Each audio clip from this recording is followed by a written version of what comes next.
ہماری خواہش یہ ہے کہ نئے سال میں اگر آپ مجھے ایک تحفہ دیں 2023 میں کم از کم 112 گھروں میں گوشۂ درود و سلام قائم ہو جائے. عشاء کے بعد سب گھر والے بیٹھ جائیں، 2 لوگ ہیں، 5 لوگ ہیں، 4 لوگ ہیں، کہیں بھی، اور ایک ایک تسبیح پکڑیں ہاتھ میں. ایک تسبیح 100 دانے کی ہوتی ہے، 100 دفعہ درود شریف پڑھیں اور بیٹھیں اور اس کے بعد دعا کریں. بس اتنا سا کام ہے.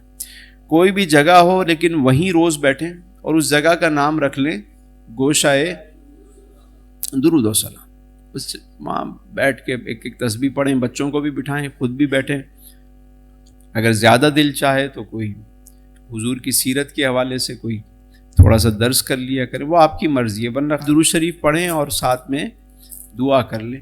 آپ دیکھیں 1 سال یہ کریں اور گھر کا ماحول دیکھیے گا اور درود کی برکات دیکھیے گا، آپ کو خود نظر آئیں گی. تو 112 میں چاہتا ہوں کہ اس سال ہم گوشۂ درود و سلام کراچی میں قائم ہو. آپ ہی کا گھر ہوگا، کچھ نہیں کرنا، کوئی بورڈ نہیں لگانا آپ نے، بس دل میں نیت کرنی ہے کہ یہاں یہ ہمارا گوشہ ہے درود و سلام کا. ہم نے بھی چند سال پہلے باہر بیٹھتے تھے، 4-5 لوگ تھے، پھر ایک چھوٹا سا گوشہ بنایا، درود شریف پڑھنا شروع کی. آج یہ ساری برکت درود شریف کی ہے. اور ہم چاہتے ہیں کہ پورے پاکستان میں، پوری دنیا میں، گھر گھر میں جو ہے وہ گوشۂ درود و سلام قائم ہو. یہ ہمارا مشن ہے. تو اس مشن میں جو ساتھ دینا چاہتے ہیں ہمارے، اور جو ساتھ، مجھے خوشی ہوگی اگر آپ میں سے جو نیت کریں گے کہ نئے سال میں اپنے گھر میں گوشۂ درود و سلام قائم کریں گے. تو کون کون ارادہ کرتا ہے اس کا؟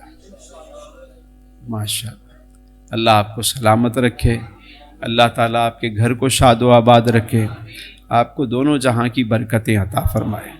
منیمم ایک ایک تسبیح رکھیں. دیکھیں زیادہ کریں گے نا لوگ روز نہیں بیٹھیں گے. پھر آپ تھوڑا رکھیں، ایک ایک تسبیح، یعنی 100 دفعہ پڑھ لیں. اور اس کے بعد خود سے کوئی پوری رات پڑھنا چاہے اس کی مرضی، لیکن محفل میں آپ جتنا مختصر رکھیں گے اتنا اچھا.